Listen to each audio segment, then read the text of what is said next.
¿Cuál iglesia? Capítulo 11. La realidad de la iglesia, quinta parte. La resurrección.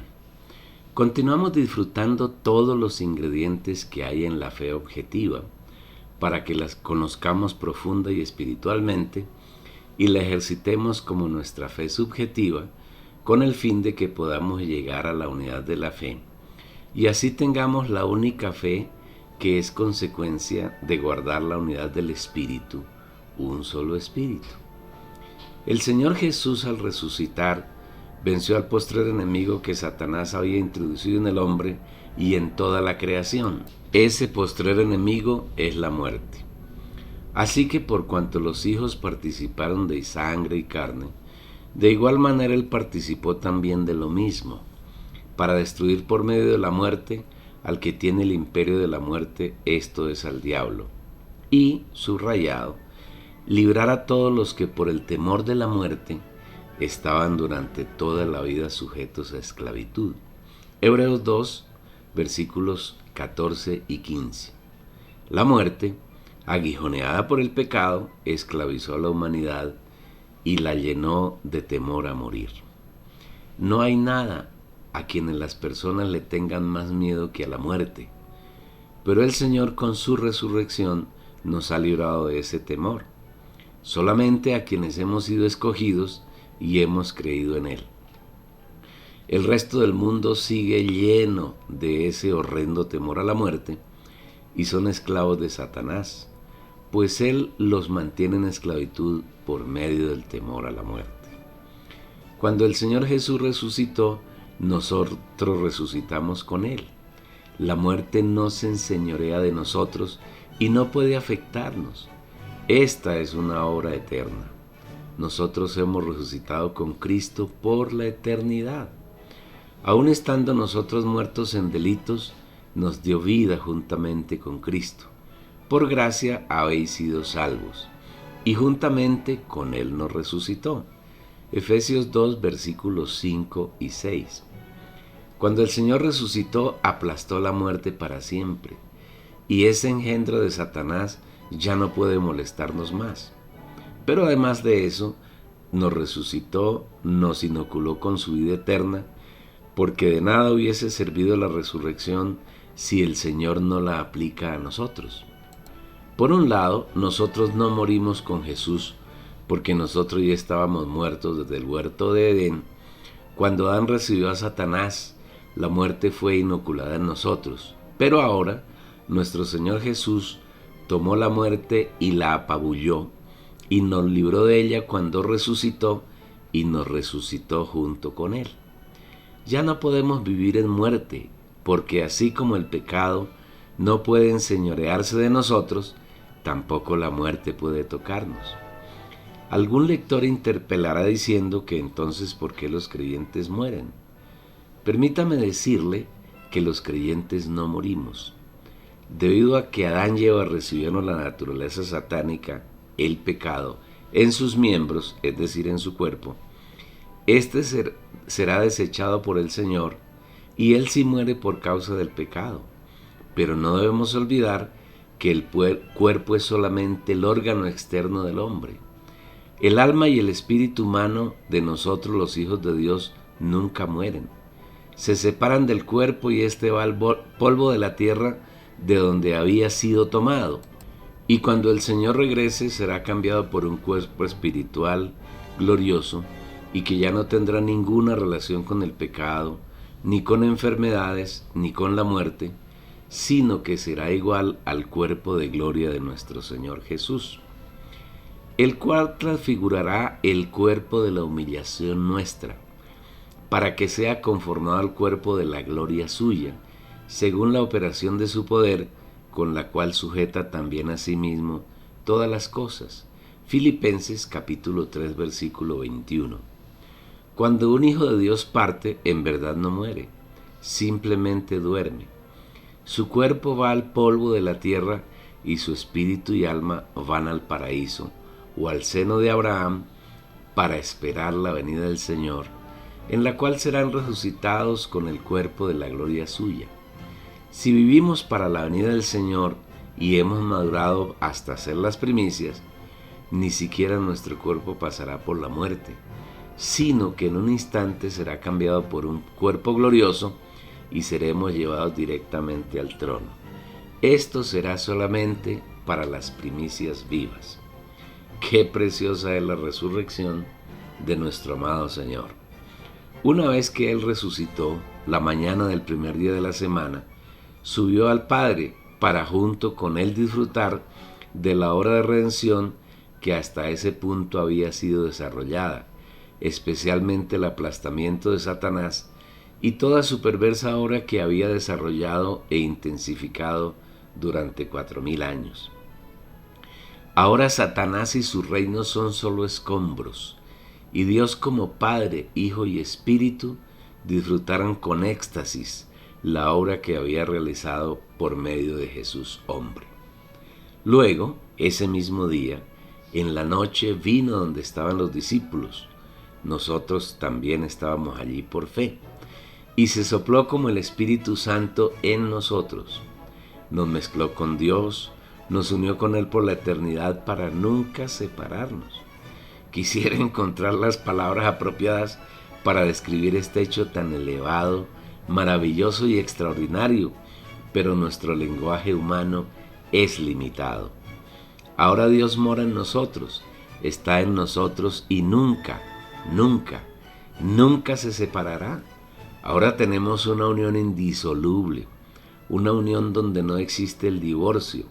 Ahora vivimos eternamente con el amor de nuestros amores.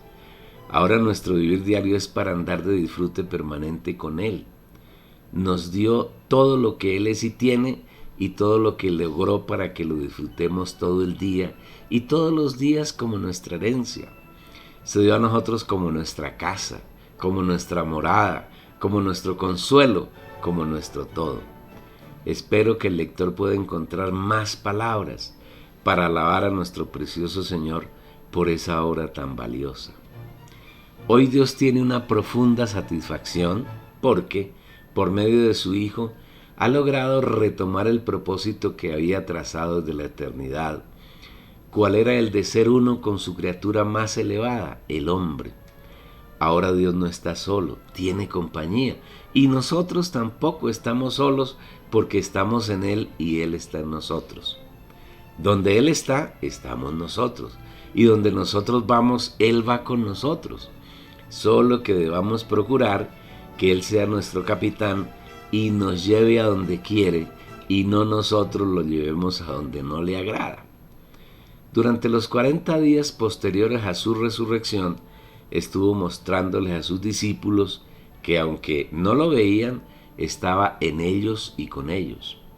Por eso fue por lo que en distintos episodios hizo visible su presencia y les enseñó algunas cosas que era necesario aprender. Deseaba que los discípulos fueran conscientes de que Él estaba en ellos y nunca se iba a separar. La resurrección es un tema que nos daría para hacer un voluminoso libro, pero es mejor que el lector vaya a su espíritu y busque más revelación y enriquezca la que ha adquirido en este libro y la disfrute consigo mismo y con otros santos. La revelación de nuestro Señor y su obra es insondable, nunca se acaba y debemos cada día profundizarnos en ella y ganar más y más visión. La ascensión. 40 días después de su resurrección, el Señor Jesús llevó a sus discípulos al monte del Olivar, y después de hablarles algunas cosas y de resolver algunas preguntas que le hicieron, fue llevado arriba y una nube lo escondió. Es bien interesante ver que cuando Jesús fue arrestado para ser llevado a la muerte, estaba en el monte de los Olivos. Y cuando ascendió, lo hizo desde ese mismo lugar. Primero la prisión y 40 días después la liberación, una liberación eterna, la ascensión que lo puso por encima de todas las cosas terrenales, de todas las dificultades y vicisitudes humanas, por encima del reino de las tinieblas que está en los aires. Jesús fue encumbrado por encima de todo y de todos. ¿Y cuál la supereminente grandeza de su poder para con nosotros los que creemos? según la operación de su fuerza, que hizo operar en Cristo, resucitándole de los muertos y sentándole a su diestra en los lugares celestiales, por encima de todo principado y autoridad y poder y señorío, y sobre todo nombre que se nombra, no solo en este siglo, sino también en el venidero. Efesios capítulo 1, versículos 19 al 21. Ahora nada hay por encima del Señor Jesús.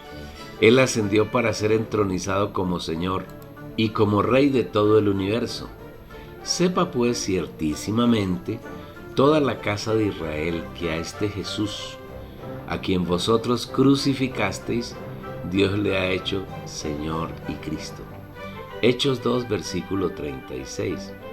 Esto corresponde a la fe objetiva. Es algo que el Señor hizo en sí mismo, fuera de nosotros. ¿Cómo podemos aplicarlo a nuestra fe subjetiva?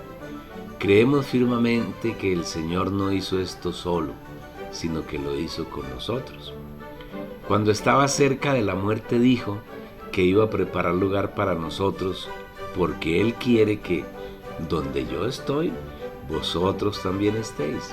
Juan 14, versículo 3. Si bien el Señor murió solo y resucitó solo, de ahí en adelante todo lo que Él hace lo realiza junto con nosotros. El Señor ahora está en su trono a la diestra de la majestad de las alturas y nosotros estamos en Él. Y juntamente con Él nos resucitó y asimismo nos hizo sentar en los lugares celestiales en Cristo Jesús. Efesios 2, versículo 6. Hemos ascendido con el Señor, estamos por encima de todas las cosas. Satanás y su reino están bajo nuestros pies. Nosotros hemos resucitado y hemos ascendido como el Cristo para disfrutar su gloria, para disfrutar su trono. Observa que cuando el Espíritu habla del proceso de la salvación, el tiempo de los verbos utilizados es pasado, lo cual quiere decir que son hechos consumados, que ya ocurrieron. Porque a los que antes, subrayado, conoció, también los, subrayado, predestinó, para que fuesen hechos conformes a la imagen de su Hijo, para que Él sea el primogénito entre muchos hermanos. Y a los que, subrayado, predestinó, a estos también, subrayado, llamó, y a los que llamó, a estos también, subrayado, justificó, y a los que justificó, a estos también, subrayado, glorificó. Romanos 8, versículos 29 al 30. El proceso de la salvación completa comprende el conocernos, es decir, escogernos, predestinarnos, llamarnos, justificarnos y glorificarnos, y pertenecen al pasado, lo que quiere decir que ya son hechos. Fuimos escogidos, conocidos, predestinados, llamados, justificados y glorificados.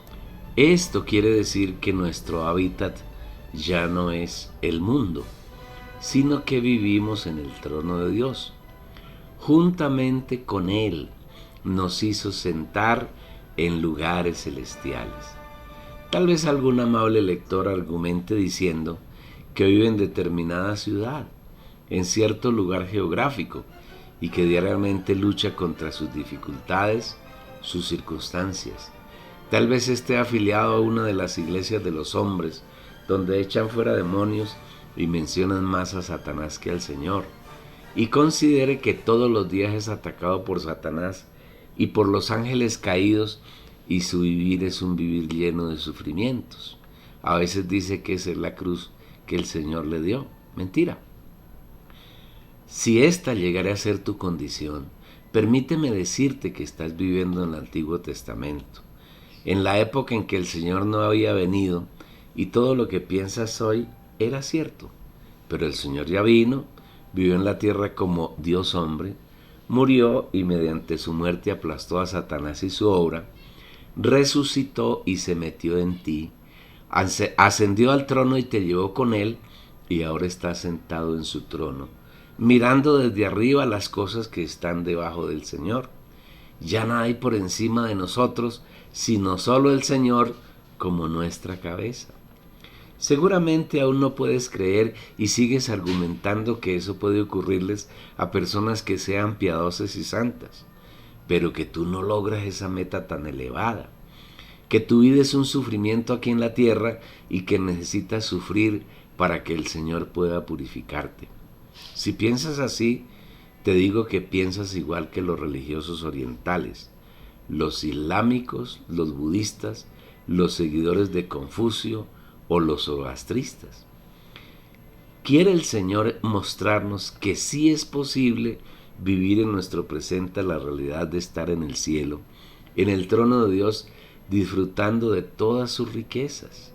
En otras palabras, es posible vivir en ascensión. Yo, Juan, vuestro hermano, y copartícipe vuestro en la tribulación, en el reino y en la perseverancia en Jesús, estaba en la isla llamada Patmos, por causa de la palabra de Dios y el testimonio de Jesús. Apocalipsis 1:9. ¿Dónde estaba Juan?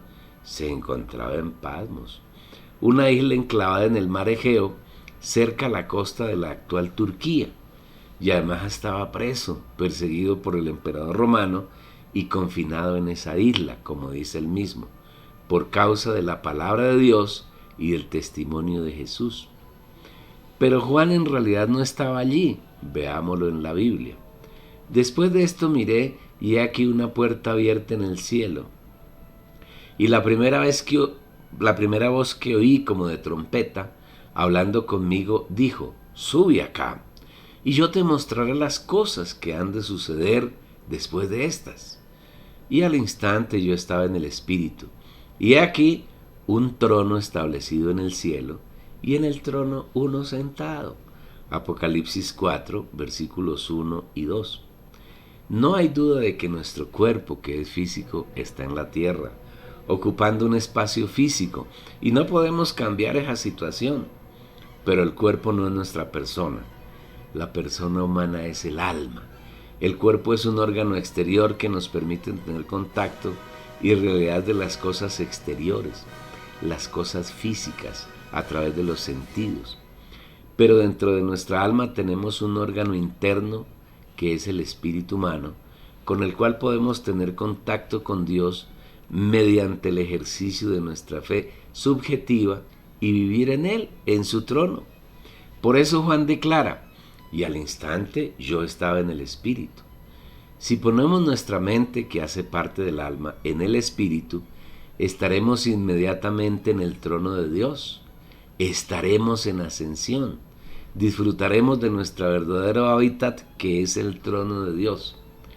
Acerquémonos, pues, confiadamente al trono de la gracia, para recibir misericordia y hallar gracia para el oportuno socorro. Hebreos 4, versículo 16.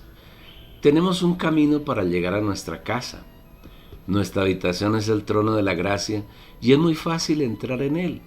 Solamente se necesita poner nuestra mente, es decir, pensar, en las cosas del Espíritu, e instantáneamente estamos en nuestro verdadero hogar, disfrutando del cuidado amoroso de nuestro precioso Padre.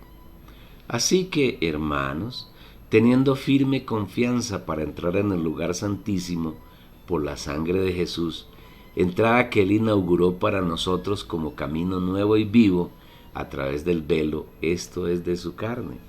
Hebreos 10, versículos 19 y 20. Amados hijos de Dios, no vivamos antes de la cruz, dándole alabanzas a Satanás. El Señor ya murió y con su muerte anuló y eliminó a Satanás, su reino y su obra.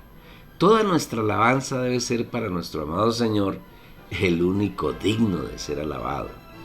Tampoco vivamos antes de la resurrección, agobiados por el temor a la muerte. La muerte fue aplastada mediante la resurrección del Señor. Satanás mantiene a sus súbditos llenos de temor, de miedo a la muerte.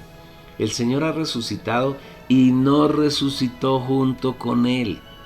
Ese temor a la muerte pertenece al pasado. En lugar de temor, ahora tenemos la libertad y el gozo de la vida eterna. No vivamos antes de la ascensión.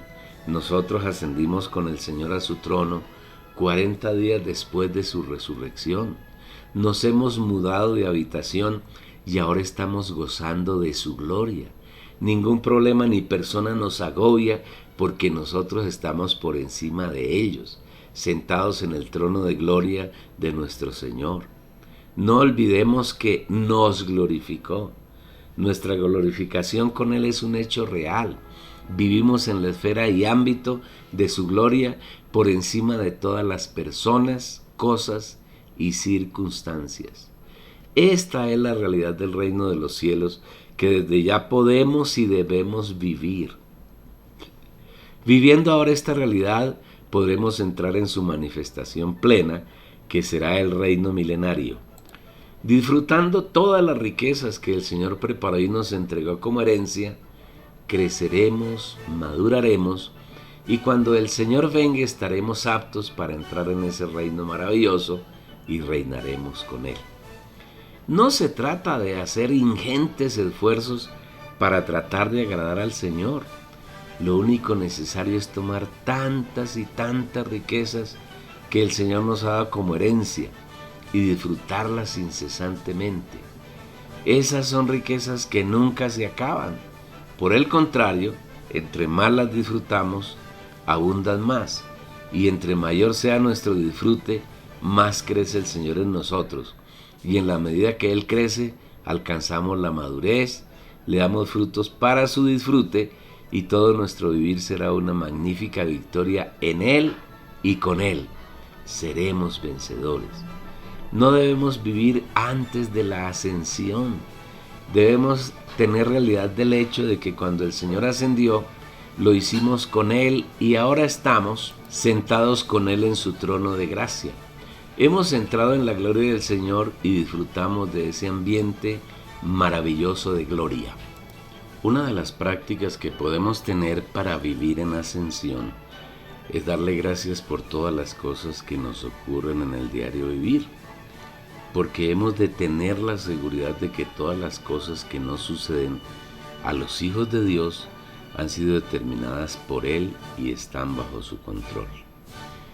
Nada de lo que nos ocurra es producto del azar ni de la suerte, sino que todo ha sido cuidadosamente planeado por el Señor, de acuerdo con lo que Él considera que son nuestras necesidades, que tienen como meta nuestro crecimiento para llevarnos a madurar y alcanzar el galardón de reinar con Él en el reino de los cielos de 1000 años. Antes bien, sé llenos en el Espíritu, dando siempre gracias por todo a nuestro Dios y Padre, en el nombre de nuestro Señor Jesucristo. Efesios capítulo 5, versículos 18 y 20.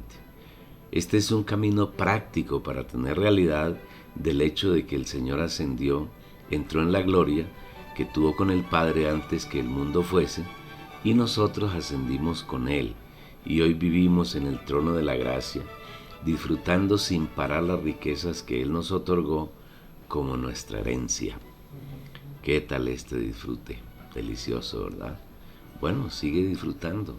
Continuamos hablando del mismo tema y no olvides compartir con tus conocidos esta palabra para que ellos disfruten al igual que tú. Envíeles la dirección de la página.